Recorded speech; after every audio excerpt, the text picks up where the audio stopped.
வணக்கம். குரு பெயர்ச்சி. இந்த முறை வந்திருக்க குரு பெயர்ச்சி சாதாரணமான பெயர்ச்சி இல்லை அப்படிங்கிறது தான் உண்மை. ஏன்னா, குரு போய் உச்சமாகக்கூடிய இடம் கடகம் இல்லையா? தன்னுடைய வீட்டிலேயே போய் உச்சமாகிறார். அதாவது உச்சமடையக்கூடிய இடத்திலேயே உச்சமாகிறார். அ தனுசும், மீனமும் குருவின் வீடாக இருக்கிறது. அப்போ நம்ம தனுசோடைய குணநலங்களையும், மீனத்தோடைய குணநலங்களையும் நம்ம புரிஞ்சுக்கணும் அப்படிங்கிற ஒரு விஷயமும் இருக்கு இல்லையா? குரு எங்க போய் தங்குறாரோ, பார்க்கும் பார்வையே சிறந்த பார்வையா, குரு பார்வையா பார்க்கப்படுதுன்னு ஒண்ணு இருக்கு. அப்போ உச்சமடைஞ்சு அவர் பார்க்கும் பொழுது எப்படி இருக்கும்? அப்படிங்கிறது தான். அப்போ இந்த முறை குரு மட்டும் நகரல. காலமும் நகருது, கர்மாவும் நகருது. சனி, கேது, ராகு, சுக்கிரன் இவங்க எல்லாருமே ஒரு ரோல் ப்ளே பண்ணுறாங்க அப்படிங்கிறத நம்ம புரிஞ்சுக்கணும். அதோட சந்திர கிரகணம், சூரிய கிரகணம் இவை அனைத்தும் வரக்கூடிய காலங்களாக இருக்கிறது. இயற்கை பேரிடர்களை நம்ம பார்க்கும்படியாக இருக்கிறது. திடீர்னு ஒரு பயம் வரும். இந்த குரு பெயர்ச்சி நடக்கிறதுக்கு முன்னாடி இருந்தே சிலருடைய வாழ்க்கையில நிறைய மாற்றங்கள் வரதை நம்ம பார்த்துருந்துருப்போம் இல்லையா? அதாவது நல்லா வாழ்ந்துட்டு இருந்த குடும்பமா இருக்கும். திடீர்னு பார்த்தா ஒரு பிரிவினை இருக்கும். எதுக்கு பிரியிறாங்க? என்ன? ஏது? என்ன விஷயமா இருக்கும்? அப்படிங்கிற ஒரு ஒரு தேடல் இருக்கிற மாரி இருக்கும். நிறைய ஆன்மீகத்தை நோக்கி போகக்கூடிய காலங்களை நம்ம பார்த்துட்டு இருப்போம். இதெல்லாம் இந்த குரு பெயர்ச்சி அப்படிங்கிறது மனிதனை எப்படி உருவாக்கப் போகுது அப்படின்னா, ஒரு மன வலிமையை கொடுக்கும். இந்த மன வலிமையை கொடுக்கக்கூடியது சனி அப்படிங்கிற ஒரு விஷயத்தையும் நம்ம புரிஞ்சுக்கணும். எப்படி மன வலிமை வரும்? சனி அந்த அளவுக்கு வாழ்க்கையில அவ்வளோ டெஸ்ட் வச்சிருக்கோம் அப்படின்னு ஒண்ணு இருக்கு. இத்தனை டெஸ்ட்டையும் தாண்டி குரு எப்படி உங்களுக்கு ஆசீர்வாதத்தை கொடுத்தார் அப்படிங்கிற ஒரு விஷயத்தையும் மனசுல வச்சுக்கணும். ஏன்னா சனி சொல்லிக் கொடுத்த விஷயமே என்னவா இருக்கும் அப்படின்னா, விழுந்தாச்சு, யாருமே தூக்கி விட வரல, நீங்க எழுந்தீங்களா இல்லையா அப்படிங்கிற ஒரு விஷயம் தான். இல்ல எழுந்திருக்க தெரியுமா அப்படிங்கிறத சனி ஒரு பாடத்தை கண்டிப்பா கற்பிச்சு கொடுத்துருப்பார். இப்ப குரு வருவார், கை மட்டும்தான் கொடுப்பார். நம்ம தான் கையை பிடிச்சு ஏறி அடுத்தது என்ன, அடுத்த கட்டத்துக்கு எப்படி போகணும், எப்படி நகர்ந்து போகணும் அப்படிங்கிறத நம்ம தான் நம்மளுடைய புதன்கிற ஒரு கிரகத்தை அந்த புதனுடைய அனுகிரகத்தையும் வாங்கி நம்ம செயல்பாட்டுக்குள்ள போகணும். ஏன்னா புதன் இருக்கிற இடத்தையும் ஞாபகத்துல வச்சுக்கணும். புதன் மறைஞ்சிருக்குது. புதன் மறைஞ்சிருக்கும் பொழுது மறைந்திருக்க புதன் என்ன வேணாலும் செய்ய முடியும். மறைந்திருக்கிற புதன் நிறைய சர்ப்ரைசஸ் கொடுப்பாங்க. அப்ப மறைஞ்சிருக்க டேலண்ட்ஸ் வரும். அதாவது நிறைய பேத்துக்கு செல்ஃப் கான்ஃபிடன்ஸ் அப்படிங்கிற ஒரு விஷயம் இல்லை. மற்றவங்களையே பிலீவ் பண்ணிட்டு இருக்கிற ஒரு விஷயங்கள்லாம் இருக்கும். இதையெல்லாம் தாண்டி எப்படி இந்த குரு பெயர்ச்சி உங்க வாழ்க்கையில வெற்றியை காட்டப்போகுது அப்படிங்கிற ஒரு விஷயத்த இனிமேல் வரக்கூடிய 12 ராசிகளை பற்றி இப்ப நம்ம பார்ப்போம். சிம்ம ராசி. சிம்ம ராசிக்கு இந்த குரு பெயர்ச்சி எப்படி இருக்கும்? சிம்ம ராசி அஷ்டம சனியில வாங்காத அடிகள் கிடையாது. அதுலயும் ஒரு சிலருக்கு அஷ்டம சனியிலையும் குரு வர்ற காலத்திலேயே சில நல்லதை எட்டி பார்த்த மாதிரி இருந்திருக்கும். நல்லதும் நடந்திருக்கும். அதாவது சுபமான விஷயங்கள், சுப விரயங்கள் நிறைய பண்ணியிருக்க மாதிரி இருக்கும். சுப செலவுகள் நடந்திருக்கும். அதோட நல்லவைகளும் நடந்திருக்கும். அந்த நல்லவைகள்ல இப்ப ரெஸ்பான்சிபிலிட்டிஸும் கூடியிருக்கும் அப்படிங்கிற ஒரு விஷயத்த சிம்மம் மனசுல வச்சுக்கணும். நிறைய சிம்ம ராசிக்காரங்களுக்கு வாழ்க்கை துணையோட போராட்டங்கள் இருந்திருக்கும். குடும்பத்துல சில மன சுமைகள் இருந்திருக்கும். சின்ன பசங்களா இருக்காங்க அப்படின்னா சிம்ம ராசியில இருக்கவங்க அவங்களுடைய பெற்றோர்கள் ஏதாவது ப்ராப்ளம்ல, குடும்பத்துல பிரச்சனைகள் அப்படிங்கிறது இருந்திருக்கலாம். ஏதோ ஒரு வகையில ஒரு மன அழுத்தம் போயிருந்திருக்கலாம். இது எல்லாத்துக்கும் கிடையாது. இது முக்காவாசி சிம்ம ராசி நேயர்களுக்கு இது நடந்திருக்கும். பெரும்பாலும் சிம்ம ராசியை பொறுத்த வரைக்கும் என்னன்னா, நெகட்டிவா எதுவுமே சொல்லிடாதீங்க. எங்களுக்கு எல்லாமே பாசிட்டிவாவே சொல்லுங்க. எங்களுக்கு தெரியும் அந்த நெகட்டிவிட்டி. ஆனா அந்த நெகட்டிவிட்டிய கேட்க கூட சிம்மத்தால முடியாது அப்படின்னே ஒண்ணு இருக்கு. ஏன்னா எல்லா ராசிகள்லையுமே நான் எதை சொன்னாலும் ஒத்துக்க மாட்டேன் அப்படின்னு சொல்லக்கூடிய ராசின்னு பார்க்கும் பொழுது அது சிம்ம ராசி தான். மனசை பொறுத்த வரைக்கும் ரொம்ப ஒரு அமைதியான, ஒரு சாந்தமான, ஒரு அன்பானவங்க தான் சிம்ம ராசியை பொறுத்த வரைக்கும். ஆனா அதையும் தாண்டி உங்ககிட்ட சூரியன்கிற ஒரு விஷயம் இருக்கு இல்லையா? அந்த சூரியன்கிறது ஒரு ஈகோங்கிற ஒரு விஷயத்த அங்க ஸ்டாப் பண்ணிடும். அது ஒரு திரை மாதிரி போட்டு நின்றும். அந்த ஈகோங்கிறது நம்மளை மற்றவங்களை எடுத்தெறிஞ்சு பேசுறது கிடையாது. மற்றவங்க சொல்றத சரியான முறையில ரிசீவ் பண்ணவும் முடியாம போகக்கூடிய சூழல்களும் நிறைய சிம்ம ராசிக்காரங்க செயல்படுத்திட்டு இருந்திருப்பாங்க. ஏன்னா உங்களுக்கு அஷ்டமத்துல சனி இருந்ததுனால, மன அழுத்தங்கள் ஜாஸ்தியா இருந்ததுனால, எல்லாமே ரிவர்ஸாகவே இருந்திருக்கும். நீங்கள் ரிசீவ் பண்ணுற விஷயங்கள் எல்லாமே ரிவர்ஸாகவே இருந்திருக்கும். நிறைய பிரச்சனைகளை மாட்டி இருந்திருப்பீங்க, வாயை கொடுத்து மாட்டி இருந்திருப்பீங்க, அந்த நேரத்தில் பேசாமல் இருந்திருந்திருக்கலாம். இப்படி பல விஷயங்களை உங்களுக்கு சனி ஆல்ரெடி கிளாஸ் எடுத்திருப்பாங்க. ஏதோ ஒரு வகையில் குரு வந்து இப்போ உங்களை காப்பாற்றியாச்சு. இன்னும் முழுசா காப்பாத்திட்டு இருக்கிறாரா அப்படிங்கிறது உங்களுடைய செயல்பாடுகள் பொறுத்தே இருக்கு அப்படிங்கிற ஒரு விஷயத்தையும் சிம்மம் புரிஞ்சுக்கணும். இப்போ இந்த இந்த தருணங்கள்ல கிரகங்கள் என்ன கேட்கும் அப்படின்னா, உங்களுக்கு அதிகாரம் வேணுமா? இல்ல உங்களுக்கு ஒரு ஆத்ம பலம் வேணுமா? அப்படின்னு கேட்கும். எனக்கு அதிகாரம் தான் வேணும்னு எடுத்துட்டோம்னு வச்சுக்கோங்க. திரும்பவும் ஸ்கொயர் ஒன் ரிப்பீட் மோட் அப்படின்னு தான். உங்களுடைய ஆன்மாக்கு பலம் கிடைக்கணும் அப்படின்னா சுற்றி என்ன விஷயங்கள் நடக்குதுங்கிறது அப்போ தான் உங்களுக்கு புரியும் அப்படிங்கிற ஒரு விஷயமே ஒன்று இருக்குது. ஏன்னா மீண்டு வரக்கூடிய இடத்துல இப்போ சிம்மம் இருக்கிறீங்க. சில பேர் கடன் பட்டிருந்திருப்பீங்க, சில பேர்த்துக்கு சுமைகள் ஜாஸ்தியாக இருந்திருக்கும், ரெஸ்பான்சிபிலிட்டிஸ் ரொம்ப அதிகமாக இருந்திருக்கும். இதெல்லாம் எப்படி நம்ம தூக்கிட்டு சுமக்கிறது அப்படிங்கிற ஒரு கன்ஃபியூஷனே இப்போ பெரும்பாலான சிம்ம ராசிக்கு இருக்கும். அதோட சூரிய சக்தி உங்களுடைய ஜாதகத்தில் ஒரு வேலை குறைஞ்சிருச்சுன்னு வச்சுக்கோங்க, குரு பெயர்ச்சியே வந்தாலும் சில அவமானங்களை சந்திக்கிற மாதிரி ஆயிடும், சில மன அழுத்தங்களை சந்திக்கிற மாதிரி ஆயிடும். சில பேர்த்துக்கு வந்து தனிமை உணர்வு அப்படிங்கிறது அதிகமாகக்கூடிய சுச்சுவேஷன்ஸ்குள்ளேயும் கூட்டிட்டு போயிடும். சூரியன் பலம் மிக அவசியம். அந்த சூரியன் பலம் அப்படிங்கிறது ஒரு பவுண்டரி நம்ம செட் பண்ணிக்கணும்னு ஒன்று இருக்கு. அந்த சூரியன் பலம் பொறுத்த வரைக்கும் அனுகிரகம் அப்படிங்கிறது நம்மளுக்கு இருக்கணும். அதோட சனி அஷ்டம சனி அப்படிங்கிற ஒரு விஷயத்தையும் ஞாபகத்தில் வச்சுக்கிட்டு கொஞ்சம் சரண்டரிங் அப்படிங்கிறது ஒன்று இருக்குது. சரணாகதிங்கிற ஒரு விஷயம் இருக்குது இல்லையா? சரணாகதியில் எந்த தவறும் கிடையாது. சரணாகதிங்கிறது என்ன அப்படின்னா, கேது எடுக்கக்கூடிய பாடம் தான் அது. Total acceptance. வாழ்க்கையில் என்ன வருதோ அதை அக்செப்ட் பண்ணிக்கணும். நம்மளுக்கு மிஞ்சின ஒரு சக்தி இருக்குது, நம்மளுக்கு மிஞ்சின ஒரு பவர் இருக்குது அப்படிங்கிறது தான். பெரும்பாலான சிம்மத்துக்கு வந்து லைஃப்பில் வந்து ஒரு ஷெல்லுக்குள்ளேயே இருந்துருவாங்க. அந்த கம்ஃபர்ட் ஜோனுக்குள்ளேருந்து வெளியே வரமாட்டாங்க. அந்த கம்ஃபர்ட் ஜோன்லேருந்து வெளியே வந்துட்டோம் அப்படின்னா ப்ராப்ளமை ஃபேஸ் பண்ணுற மாதிரி இருக்கும். நாங்கள் இப்படியே இருந்துக்கிறோம் அப்படிங்கிற மாதிரி இருந்துட்டு தன்னைத்தானே ஏமாத்திட்டு இருக்கிற சுச்சுவேஷன்ஸும் சில சிம்மம் இருப்பாங்க. அதுக்கு தான் உங்களுக்கு சூரியனுடைய பலம் வேணும் அப்படின்னு நான் சொல்கிறேன். சூரியனார் கோயிலுக்கு போயிட்டு வழிபடுவதும், அதோட திருச்செந்தூரில் இருக்கக்கூடிய கொடிமரத்தில் 11 தடவை காலையில் போய் விழுந்து விழுந்து தொழணும். விழுந்து விழுந்து தொழுது எந்திரிச்சிட்டு வரும் பொழுது அந்த சரண்டரிங் அப்படிங்கிற ஒரு விஷயம் வந்துடும். அதுதான் நமக்கு மிஞ்சின ஒரு சக்தி இருக்கு அப்படிங்கிற ஒரு விஷயத்த திருச்செந்தூர்ல இருக்கக்கூடிய கொடிமரம் சொல்லும் அப்படிங்கிறது ஒன்று இருக்கு. தெய்வ வழிபாட்டு முறைகளும் சரணாகதியாக இருப்பதும், சிவன் கோயிலுக்கு போகும் பொழுது ஓம் நம சிவாயா அப்படின்னு மட்டும் சொல்லிட்டு தியான முறையில் இருந்து வரும் பொழுது உங்களுக்கு சகலமும் நன்மையாகவே மாறும். மிகவும் பர்சனல் லைஃப்ல நிறைய மாற்றங்கள் வரக்கூடிய விஷயங்களை நிறைய பேர்த்தோட வாழ்க்கையில நம்ம பார்த்துட்டு இருப்போம். நல்லா தாங்க போயிட்டு இருந்தது, திடீர்னு இப்படி மாறுச்சு.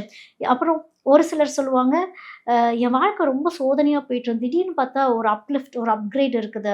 அப்போ இது என்ன குரு மட்டும்தான் செய்கிறாரா அப்படின்னா, ஒவ்வொரு பிளானட்டோடைய ஆக்டிவிட்டீஸும் இதை பண்ணிக்கிட்டு இருக்கு அப்படிங்கிற ஒரு விஷயத்தையும் நம்ம புரிஞ்சுக்கணும். இப்போது சனி அப்படின்னு பார்க்கும் பொழுது, சனி அமர்ந்துக்கக்கூடிய இடத்துல இருந்து பார்க்கும் பொழுது கர்மா ரொம்ப ஹெவி ஆகுது அப்படின்னே சொல்லலாம்.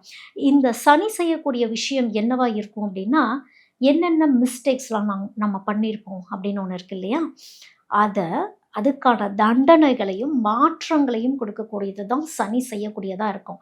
என்னதான் குரு பெயர்ச்சி நடந்தாலுமே குருவோடைய குணத்தையும் நம்ம புரிஞ்சுக்கணும். குரு எப்போவுமே காத்திருப்பார், காத்திருந்து தான் கொடுப்பார். உடனே வாங்க அப்படின்னு கொடுத்துட மாட்டார். குருவை பொறுத்த வரைக்கும் எல்லாத்தையுமே எக்ஸ்பான்ஷன் பண்ணி கொண்டு போகக்கூடியது, அதாவது விரிவுபடுத்தி கொண்டு செல்லக்கூடியது. நீங்கள் என்ன கர்மாவை சேர்த்து வைத்திருந்தீர்களோ சனி சொல்வதை குரு கவனிப்பார் அப்படின்னு ஒன்று இருக்குது. சனி அவர் வந்து நியாயவான் இல்லையா? அவ்வளோ சீக்கிரம் குருவை இயங்க விட மாட்டார்னே ஒன்று இருக்குது. என்னன்னா குரு காப்பாற்றுவார். எப்படி காப்பாற்றுவார்னா சனியோடைய நியாய தர்மங்களை பார்த்து காப்பாற்றுவார் அப்படிங்கிற ஒரு விஷயம் இருக்குது.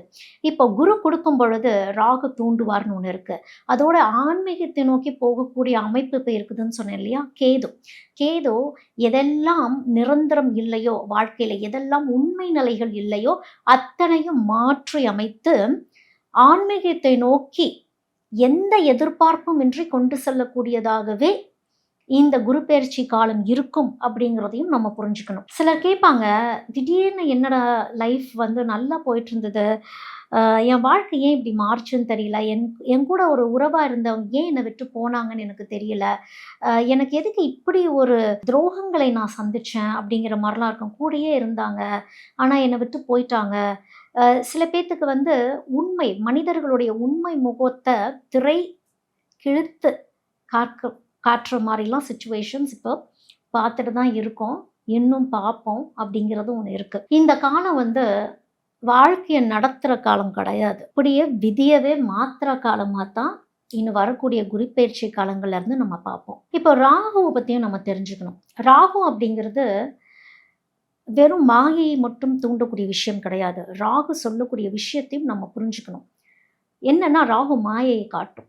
மாயையை காட்டி அதுக்கு பின்னாடி இருக்க உண்மை என்னன்னு போய் கண்டுபிடி அப்படிங்கிறத தான் ராகு சொல்லும். ஏன்னா இந்த காலகட்டத்துல ராகுவும் சில வேலைகள் பண்ணும். ஏன்னா ராகு கேதுவோடைய நட்சத்திர பெயர்ச்சியும் நடந்திருக்கிறது ஏற்கனவே. அதையும் நம்ம மனசுல வச்சுக்கணும்.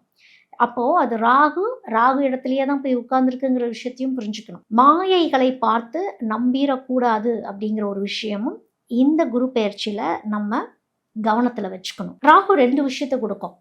இன்னும் என்ன வேணும் அப்படின்னு கேட்கும். இல்லை இன்னும் எவ்வளோ டெவலப் ஆகணும் அப்படின்னு கேட்கும். அது கொடுக்கறத நம்ம வாங்கிக்கலாம். ஆனால் பின் விளைவுகளையும் தெரிஞ்சுக்கணும். ஏன்னா குருவை பொறுத்த வரைக்கும் அவரே சகல சௌபாக்கியத்தையும் கொடுக்கக்கூடியவராக இருந்தாலும் குருவே கெடுக்கக்கூடியவராகவும் இருப்பார். ஏன்னா குரு தானா வந்து எதையும் ஆராயாமல் எதையும் தூக்கி கொடுக்க மாட்டாருங்கிறதையும் நம்ம ஞாபகத்துல வச்சுக்கணும் அப்படிங்கிறது தான்.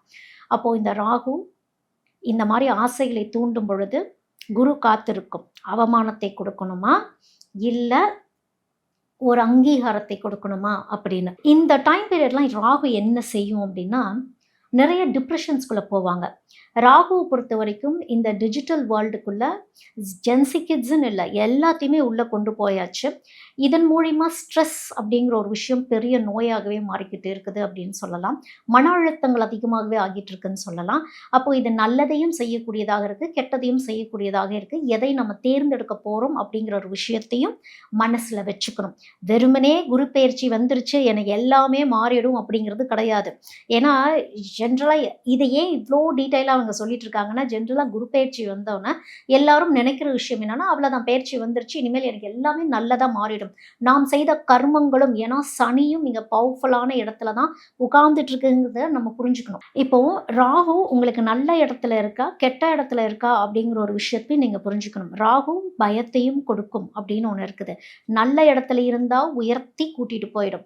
ராகு கெட்ட இடத்துல உங்களுடைய ஜாதகத்தில் இருந்தால் இன்னும் தாழ்ந்து கூட்டிட்டு போயிடுங்கிற ஒரு விஷயத்தையும் நீங்க மனசுல வச்சுக்கணும். ஏன்னா ராகு கொடுக்கக்கூடிய சோதனை நம்ம பெரும்பாலும் இந்த ராகு கேதுவை விட்டுருவோம். ஆனா ராகு தான் எல்லா வேலையும் பார்த்துட்டு இருக்கோம்னு ஒன்று இருக்குது. இந்த ராகு என்ன செய்யும் அப்படின்னா, உனக்கு ஒரு மாயை நான் கொடுத்தேன்ல, அந்த மாயையிலிருந்து உண்மை என்னன்னு நீங்க பிரிச்சு பார்த்தீங்களா இல்லையா அப்படிங்கிற ஒரு விஷயத்தை தான் ராகு வலியுறுத்தும். அப்போ அங்கத்தான் குரு வந்து காப்பாற்றுவாருன்னே ஒன்று இருக்குது. அப்போ குருவோடைய அனுகிரகம் யார் பேச்சையாவது நீங்கள் கேட்டுட்டு இருந்துடணும், யார்கிட்டையாவது ஒரு கைடன்ஸ் நீங்கள் வாங்கிட்டு இருந்துடணும் அப்படிங்கிறதுக்கு தான் குரு அனுகிரகம் வேணும் அப்படின்னு சொல்றது. இப்போ கேதுவும் ரொம்ப பவர்ஃபுல்லாக இருக்கு. கேதுவோடைய வேலையே என்னவா இருக்கு அப்படின்னா ஆன்மீகத்துக்கு இழுத்து சென்று கொண்டு இருக்கின்றது அப்படிங்கிறது தான். ஆனால் இந்த ஆன்மீகத்துக்கு கேது கூட்டிட்டு போகுது அப்படின்னாலே எதிலெல்லாம் நம்ம பற்றோடு இருக்கிறோமோ அத்தனை பற்றையும் பற்றற்று கொண்டு வந்து முதல் தெய்வத்தை கேள்வி கேட்க வைக்கிறதே கேது தான். எல்லா கேள்விகளையும் கேட்க வச்சு தெய்வமே நீங்கள் இருக்கிறீங்களா இல்லையான்னு எல்லாம் கேட்க வச்சு டோட்டல் சரணாகதிக்கு கூட்டிகிட்டு போகிறதும் கேது. அப்படித்தான் இந்த முறை ஆன்மீகத்திற்கு நிறைய பேர் போவாங்க. தெய்வங்களை தேடி தேடி போவாங்க. அதாவது சிவன், முருகர், கிருஷ்ணர், இந்த 3 தெய்வங்களையும் சுத்தி சுத்தி தேடி போவாங்க. துர்க்கையை சக்திக்காக அழைச்சிக்குவாங்க அப்படின்னு ஆன்மீக பயணங்கள் இந்த முறை நிறைய இருக்கக்கூடும்.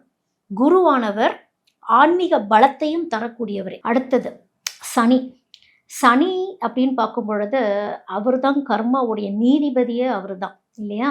அதையும் நம்ம மறந்துடவே கூடாது. ஏன்னா சிலருக்கு அஷ்டம சனி வந்திருக்கும், ஜென்மத்தில் சனி வந்திருக்கும், இப்படி பல வகையா சிலருக்கு இப்போ தான் சனியே விலகி போயிருந்திருக்கும்.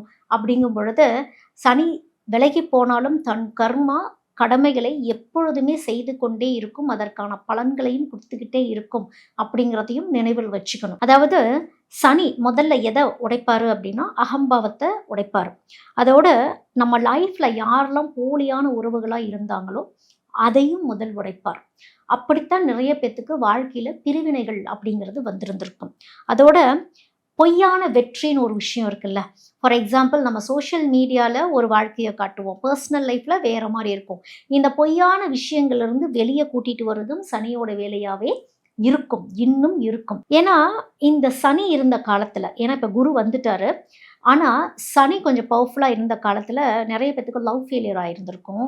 நெருங்கிய நட்பு வட்டாரங்கள் பிரிஞ்சிருந்திருப்பாங்க. குடும்பத்திலிருந்தே பிரிஞ்சு போயிருந்திருப்பாங்க. இன்னும் சில பேத்துக்கு குடும்பத்தினரே துரோகங்கள் செய்தத கண்கூடா சனி காட்டியிருந்திருப்பாரு. அது மிக பெரும் மன அழுத்தங்களையும், மனவேதனையும் சனி கொடுத்திருந்திருப்பாரு. இப்போ திரும்பி பார்க்கும் பொழுது எல்லாம் சரியாகத்தான் நடந்திருக்கு அப்படிங்கிற ஒரு விஷயமும் உங்களுக்கு கண்டிப்பா புரிஞ்சிருந்திருக்கும். ஏன்னா, இந்த காலம் அப்படிங்கிறது குரு பெயர்ச்சிய நம்ம இப்படித்தான் பார்க்கணும். இத்தனை கிரகங்களை வச்சு தான் பார்க்கணும்.